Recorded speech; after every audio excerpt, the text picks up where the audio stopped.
in the upper right in the red. He is for the Shopify Rebellion. Looking for tune up here before his GSL matches on Thursday. It's Byun.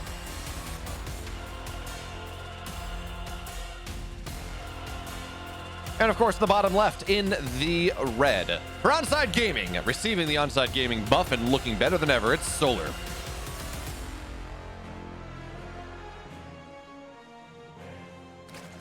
And by the way, folks, if you didn't see the Solar Bunny series from the GSL earlier this morning, there's one series for, I haven't finished watching every series, full disclosure, but of the series I watched, and really of the round of 10 of the series I've watched, the Bunny Solar game on Stargazers is the, at least in my mind, is the game of the round of 10 thus far. So if you got some time, you're watching GSL, which you should anyways, because fantastic StarCraft, and you know it's the last season of Tastosis, although it was Statetosis today. Last season of Tastosis, at least in person for the GSL. You should watch that game because it's absolutely fantastic. But when we talk about TVZ, Waterfall is almost a different matchup. It's a different beast. Because instead of going, well, whatever you want to do, playing greedy as you can as the Zerg, we've seen a lot of games where the Zerg says, okay, that's fine. I mean, I'm getting to 1-1, but I'm almost all-inning off my 1-1 Ling Bane, and I look to break the Terran army once, flood across the map because it's so damn short. Surround the third base from the north and the south side is we're gonna see a drone go down. No, we will not. Weird spot for Solar to go put a spore there. That's very aggressive positioning instead of running away. Maybe he's trying to zone okay, maybe so trying to zone the Reaper off the mineral line by saying, okay, well, the one you're targeting is not theirs. This is 6 lings and still does he get 2? Wait, he's gonna get 3 lings. No, he's just gonna get 2. A great micro there from Byun to start, so he gets 2 lings and forces the spore cancel. We got to remember, by the way, folks. Oh wait, no, this is double Reaper. Okay, so shades of Heart of the Swarm here. This is exciting. This represents so much more pressure on them. He's gonna get the creep tumor. That is just, yeah, it's down. Lings, they have to be very careful because they get 3-shot by or 3 volleyed by this. And we're seeing Solar be much more conscientious with this drone. He sent it out super early. I guess he didn't send it out super early, but that means actually the hatch is fairly late now. It's about 6 state supply late. Another Reaper on the high ground once again. This time though with 2 queens, they can't really find their way too far forward, but as long as you keep the Reapers alive, it does add a lot more oomph to the prospective Reaper Hellion play.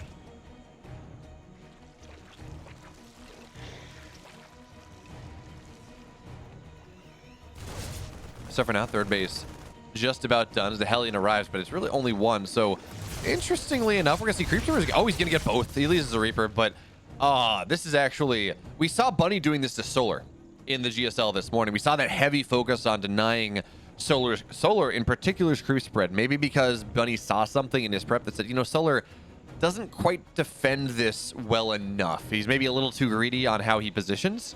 So we saw Bunny do that to Solar. He got 3 creep tumors. Sorry, I don't know. Bunny got like, I think 4 or 5. 3 creep tumors or 4 creep tumors have died here, but Lings on the other side of the map, they're going to cause some problems because there's only 1 Hellion made beyond really greeting it out, and that's something that Solar identified. Even still, I don't think it got that many SCVs. It got 1 maybe. I think that SCV may have been the one across the map that Byun kind of sent as a misclick. But here comes the pressure. 4 Marines and a Cyclone. This is Overlord sniping squad, by the way. It's not. If it gets drones, fantastic, but it will have overstayed its welcome probably if it does that. But it wants to get this Overlord in the middle of the map.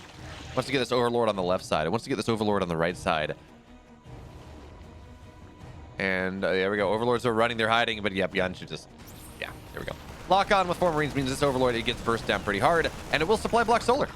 Solar not really expecting that. You don't have pressure on your Overlords at this stage of the game. You don't really feel the need to build extra Overlords at this stage of the game because it's not the time where the Terran has pressure on the map that has anti-air.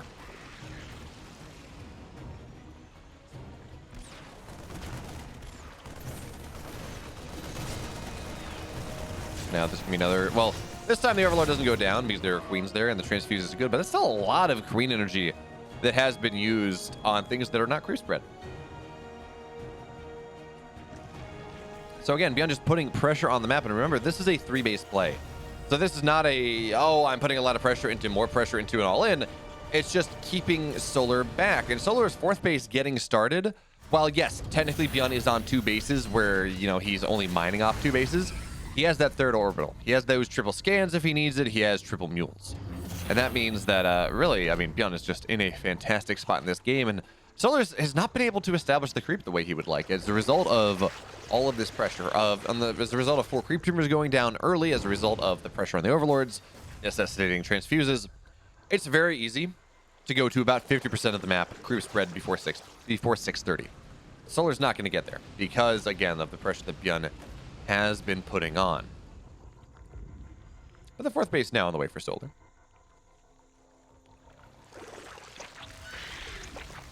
It looks like 1-1. It looks like our upgrades will be pretty evenly matched between Byun and Solar here. And Solar now scouts out the third base. Tries to get damage to the fresh mule, and, well, it gets pretty low, but not quite enough as it looks like this drop from Byun, yeah. Not going to get all that much done. We've entered the stage of the game, for the most part, where neither player can expect to get too much done. All right, Byun, he's going to drop a little bit. He's going to posture, but he doesn't have stim. I mean, I guess he has stim, but he doesn't have combat shields. He doesn't have 1-1. Solar does not have 1-1 until right about right now. Doesn't have Baneling speed. Doesn't have that Hydro Den. And more importantly, his creep spread is not quite where he would like it to be. So in general, both players, they're setting up for their pressure now, but there was like the minute and a half where it was just, okay, you know, a little bit here, a little bit there, trying to prep their opponent to take damage, if that makes sense. So now here, the Banelings, they come rolling forward. They knock down, a couple of them target a Hellbat, and good splits there from Solar, but still a couple Banes will fall. And now Byun kites backwards, kites forward, look for a little bit more of the target fire on the Banelings. How good is it going to be? There are a couple that are very low indeed, but it looks like he says, I just got to stim and run. There's too much here. So this has, however, opened up a little bit of room for a drop into the natural that gets 2 drones and loses its entire life. So really not worth it there for Byun, especially with the medevac going down. But a double drop on the left side. It doesn't have the Cyclone, of course, but it does have all those Marines boosting into the main base. The Spore is not enough. It does damage. It does guarantee that probably this low medevac will fall. But the Queen can't get too close. It's going to get targeted down. Now Byun kites backwards. He has to run behind the mineral line because that Spore is going to do damage to him. But the Lings now, they rotate. They think this drop pressure is done, but it's not whatsoever. So again, Byun drops down. Again, the Lings arrive. Again, Byun picks up, and into the fourth base he goes. Baneling speed now done, so this damage, the potential is not quite as powerful, but the Widow Mines are going to be pretty nice indeed. Target fire as they arrive. Byun's going to have to back up now. Takes a big shot, but the Banelings, some of them will survive. The rest of them fall.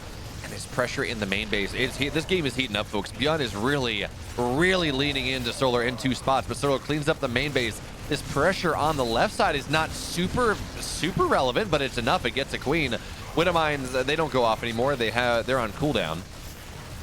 So it looks like Solar's going to be able to clean this up for the most part. Good splits there on the Widow Mines on the backside. Now here comes Solar rolling forward. Groove Spines are done. Hydra's joining the fray, but he has forgotten his +2 attack upgrade. He got the Carapace. That's just about done.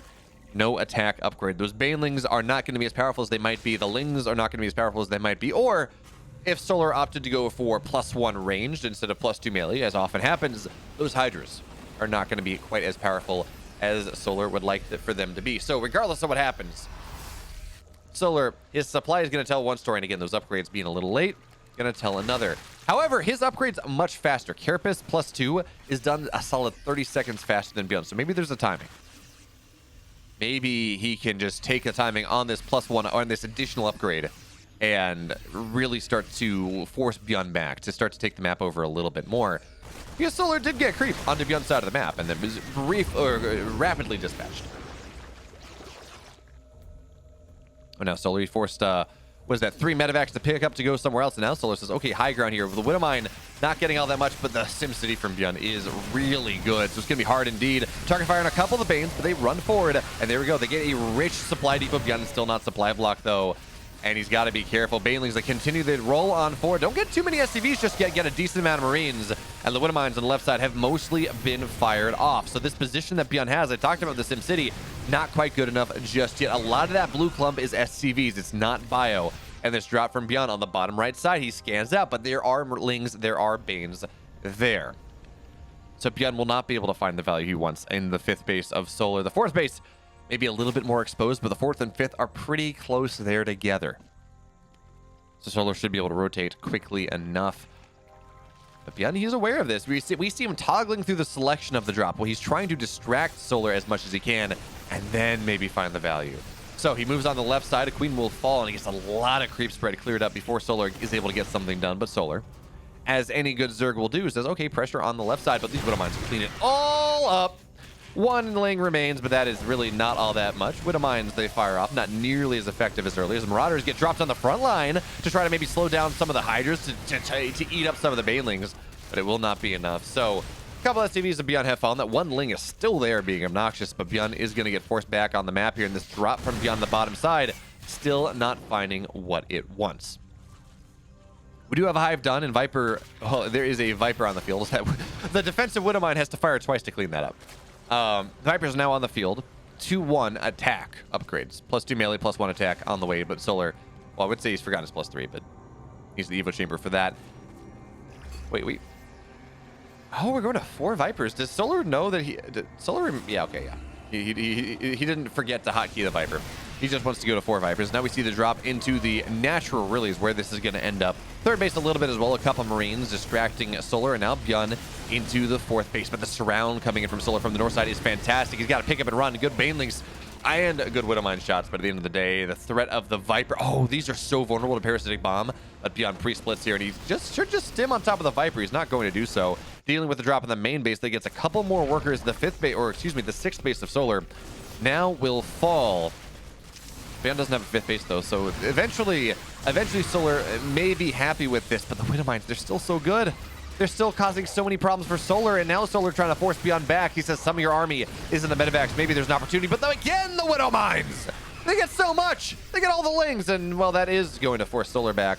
Once again, a couple drones have died from the last vestiges of this Widow Mine. That has 12 kills, by the way, in the natural. So Byun just really, it feels like he's starting to go from strength to strength. He's got his 3-3 most of the way done. The Lurker Den only just now getting started for Solar. And there's that 5th base that we wanted to see. And I talked about before this game started about how this is a 40% Terran win rate map, 41% Terran win rate map. The Zergs win 6 out of 10. But it feels like that's because the Zerg can dominate the map early, and then they can sweep the Terran third and cause problems. When the game starts to go this late, the Terran, it's so easy for the Terran to move from where they, oh, Widow Mine friendly fire there. A couple medevacs go down, and one gets very, very low, but looks like, oh no, Vipers. Parasitic Bomb it? No, they're not going for that. Not just yet. They know it, but they're just out of range, and it looks like this medevac should be able to retreat in time. As now Lings come rolling on forward. Vipers, they run forward as well, but the Widow Mines are not going to be able to trigger off on them. Parasitic Bomb, one medevac will fall. And Byun, he does have to hold. This is a hard position to hold, especially as we see army sweeping in from the backside. Defensive, what Banelings are doing a great job there. The blinding clouds prevent this army from fighting the Lings. But again, the Banelings do not get the shots they want. And again, Byun will hold here from the high ground, doing even more damage. And he's not even able to dislodge the 3rd base. Meanwhile, the drop of Byun, the low medevacs on the bottom right side, will get a little bit more than what Solar was able to accomplish. Now, medevacs, they got to run, they got to hide. One medevac falls, second one getting very, very low. Running right into the Vipers, though, which will not drop a Parasitic Bomb, despite having the energy for it. Byun, he gets those 3 medevacs out. And he has these 5 bases. His planetary is done on the 5th. And once the map goes like this is a map that realistically only has 6 bases per side. I mean, I guess we have these rich gas interior bases, but they're so hard to take.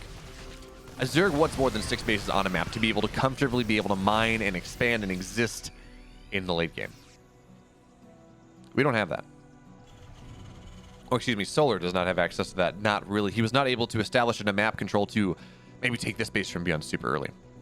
So as the game goes late, as we move into Hydraling Lurker, it looks like that's going to be the game state. But Ghosts are already out, as this Ghost has to run away a little bit. Ghosts are already out. It doesn't feel like Solar is hitting that timing when Byun does not have the answer. So yeah, he forced the lift up. Yeah, he forced the SCV to run away. But you just kind of lift and you put back. And you lift and you go and you lift and go. Byun does have to be careful that the Hydras don't kill the base. But other than that, it's really not that big of a deal. As again, Widow Mines get some good shots. A couple SCVs fall, but really not that bad. Lurker run by on the north side, though. That's a bit annoying. But, yeah, Solar trying to distract Byun on both sides. Parasitic Bombs on top of all these medevacs. They're so low. They're all so damn low. There are only 2 medevacs on the map right now. Byun needs to build a lot more. We talked about how this feels pretty good for the Terran in the late game as the scan goes off. Ghost knocks down the left side. Byun only has to focus in one spot. Bailey's the Ro4. They get good connections. They get great connections, but still, there it goes here. The orbital, though, it falls. The barracks, they fall. The tech labs as well. Super important here. Well, no, okay, the command center stayed alive.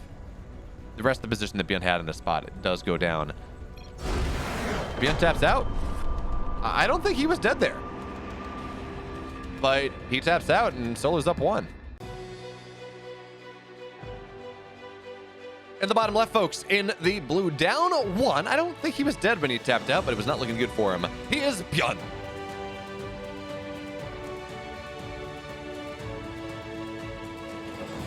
In the upper right, in the red, up 1 game to 0. For Onsyde, it's Solar.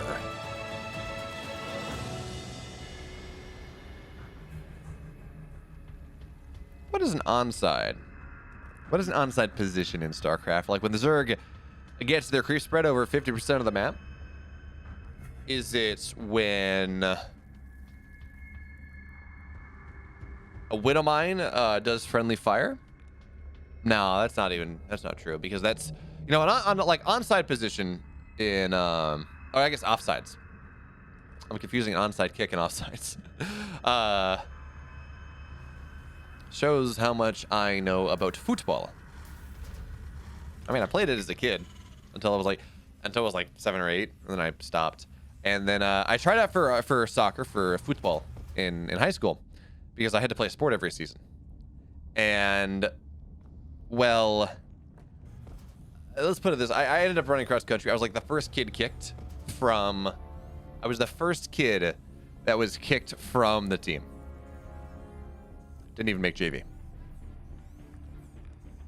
But I mean, that's fair. You know, I hadn't grown up playing soccer. I hadn't gone and, you know, learned all these things, and I didn't have the foot skills. I was not skilled enough at the footy.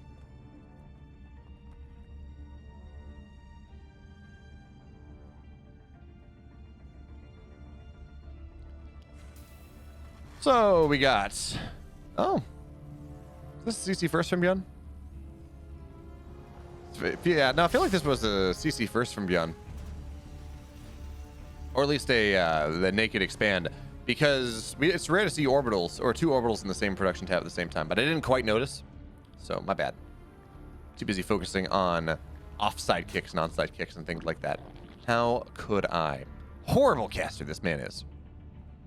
Just get your comment. Flame me in YouTube. Flame me in the YouTube comments. I know you want to. You've been waiting for your opportunity. There's the chance. But this also means that early we're not going to see too much differentiate. Okay, so we're not going to see too much of impact on the build order tab briefly. But I do want to point out Byun is going Hellions in game 2. He went double Reaper game 1. He got some value with it, and then he didn't commit to full Hellion Reaper. He just got that 1 Reaper, and then he moved into aggression from there. This does represent more threat to Solar's creep spread, more threat to Solar's mineral line than what we saw in game 1, but it's a little later. So Solar is able to establish the baseline 3 tumors at that main base. That means you can start spreading creep. I've gotten in trouble for saying exponentially, but that's kind of what it is, where you have each creep spread is purely linear, 1-to-1. But when you add in the queens as well, that does become kind of exponential-ish. As each cream drops 1 tumor, and that starts spreading, and you go on.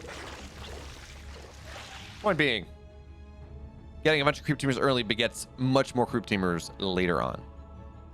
You don't have to replace them. Now the Hellions are going to run forward, but they're going to run into a concave of queens. A whole cavalcade of the concave of queens. A full... Is it a regency of queens? So in real life, we have... You know, you have a murder of crows. You have... a parliament of owls. You have I don't know. Other things. Is it a regency of queens? I like that. I don't know whether it's going to happen or not, but it's going to be a regency of queens. So we see Byun. He's got a fusion core on the way. Battle cruiser's going to be the name of the game. I mean, actually, that's a good point. How many queens do we have? We're going up to 8. So Solar, at the very least, has himself set up. Ooh, the Hellions! They play a ring around the rosy successfully, but then they dive out. They don't want to do that, and instead a Hellion will just die. I feel like, I mean, did you see? Maybe he saw the links. Okay. was gonna say, I feel like Byun just missed that, but now Solar scouts to the main base, says, oh, okay, there's a fusion core. And it's doing the little fusion core dance, you know. Up and down, back and forth, although not quite as strongly as if this was Yamato, so he does know that this will be Bio behind this. He sees the tech lab researching on the barracks and the Yamato, so it's gonna be and the battle cruiser. So it's gonna be Bio battle cruiser. Bio battle cruiser. That's just fun to say, but the battle cruiser teleports behind the mineral line, actually, which is interesting. It does mean that Solar would theoretically struggle to respond to it quite as he would like, and maybe get an Overlord, but I mean, Overlord is there are plenty of queens to transfuse that one, so the Overlord stays alive, and the battle cruiser does not represent quite as much immediate threat. The queens have more time to rotate over, and they will. One drone will fall. They'll make it tough. Byun, target that drone down, please. Please, Byun. He's not going to, and now the queens are just going to keep free flying away. Meanwhile, a bunch of Hellions here show up outside of the natural. Lings, they look for this round, but it's not going to be all that successful. And despite this build looking like it represents so much damage for Byun, it still might here with the Hellbats waddling forward. The Penguins in arms are going to try to do what they can. A couple Banelings are going to morph. It doesn't look like none of them are going to complete their morph here. And now it's only queens, but it's not as many queens as Byun would like, because again, the battle cruiser represents a lot of threat, or as Solar would like, excuse me, so because the queens have to defend the battle cruiser as well. 7 workers have died, a bunch of Banelings have died, and the battle cruiser now is going to be forced out because it's too low. Hellbats are going to be forced out because they are too low and there are too many Banelings on the map. But still, this was 7 drones, 6 Lings, and a queen for 2 Hellions. That's about it. Great opening from Byun. Ah, yes, a proxy hatch would be onside. Or really, I guess it would be offsides.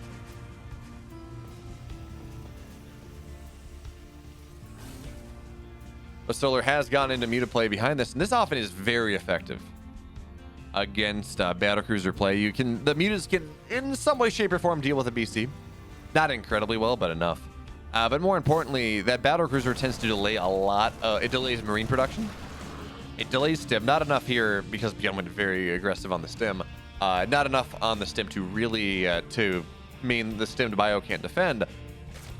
But it delays marine production just enough that you can actually get across the map. The big marine timing is not going to be as powerful as it would like. And, well, the mutas, they're going to dodge. It looks like they want to dodge the battle cruiser. They say, you know what? We don't want to lose any of our numbers. The queens can deal with this. So the mutas, they run left and they run right. And this buys Byun time to get his missile turrets up.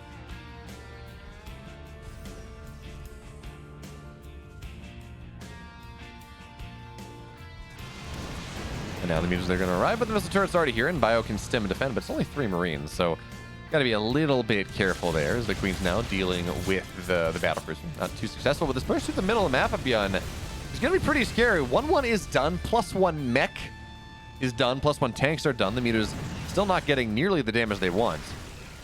And the battle cruiser is causing some problems. Kill off a couple workers, make it 6, and still not going down.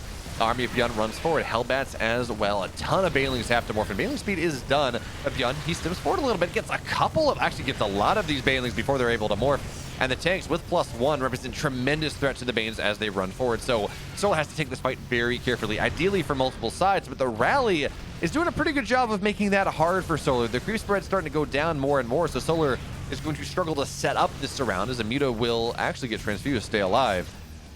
But Byun, this rally through the middle of the map is not all that long. He's able to get across very quickly indeed. And this 4th base of Solar is starting to take a lot of damage. He's going to have to move sooner rather than later if he wants to keep the base alive. What's he waiting for, though? It will be 1-1. 10 seconds from completion, but he's going to trigger the attack right now. +1 melee. It's a bit of anti-timing. It's not done until the thing's already engaged. And Byun splits backward. The Banelings, they're starting to fall, but so too is the bio. Anti-timing, all it is. Solar, he's able to clear things out. The army of Byun knocked backwards. The tanks fall, the Hellbats fall, the battlecruiser falls for good measure. And Byun now forced back onto his 3 bases. Solar doesn't even lose the 4th. Well handled there by the Sun himself. And the mutas, for the most part, they still exist. Only 3 have died this game. They haven't done a lot of value, and now a 4th one will die, make it a 5th. But they can still, as long as they're on the map, they do represent some level of threat. Solar again, though, skipping that +1 or that +2 attack for a while because he needs money. He needs more links. He needs more Banes. He swept aside 1 push from Byun, but this one, is off creep. Mainly slow. They're going to get caught around the tank, so that is not what Byun has been looking for. Tank falls, Marines fall as well, and the creep spread from Solar is woefully shot backwards because only 4 queens remain on the map, as a bunch of them were used in that defense.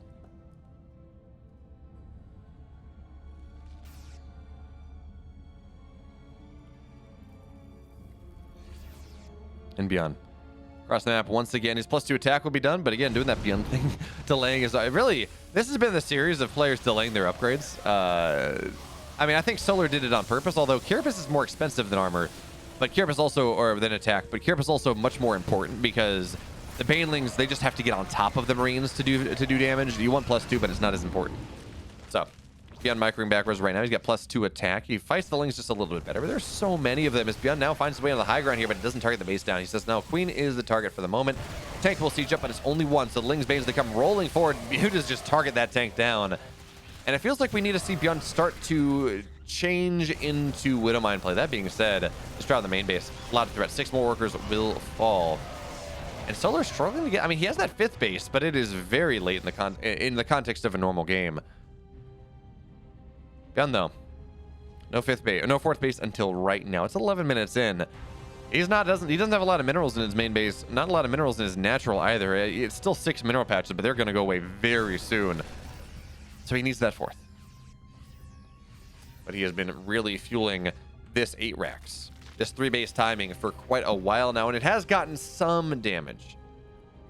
I don't know that it's gotten enough though. Maybe with +2 tank attacks though. Maybe as he one-shots more Banes, maybe that's going to be worth it. But the meter's now diving on top of the tanks. One falls just immediately. The surround from 2 sides. From Solar, the 2nd tank going down. Now the Marines, what are you going to do? Not really all that much. Muter's just sitting on the back lines, killing off, medevac after medevac after medevac. One tank sieges up, but it only gets 1 shot off.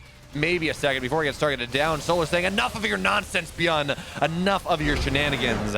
I have a date in the finals with Max Baxter Dark. He takes it 2-0. What a play.